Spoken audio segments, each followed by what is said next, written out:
चलतु आज प्रस्तुत करवा जुआणी पत्र गोटे स्पेशल आइटम से किसी जुआणी पत्र नवा कखारु बैगण मुग डाली सोरिष रसुण गोटे सुखिला लंका नवा।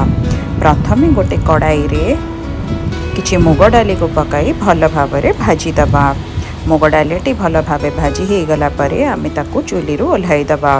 सेही कड़ाई रे किछि तेल नवा।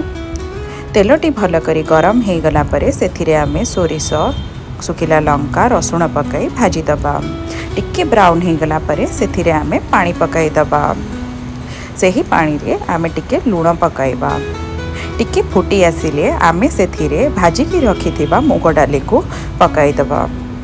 टिके घांटिकी 5 मिनिट बसाईदबा। 5 मिनिट परे आमे काटिकी रखिथिबा कखारु और बैगण को पकाई भल करी भाजीदबा।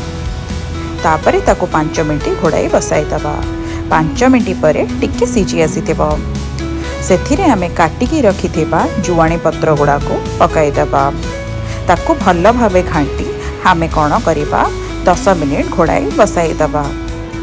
10 मिनिट पर आपण देखिबे भल भावे प्रस्तुत हो जाइथिबो आमर जुआणी पत्र रे एही आइटम टी।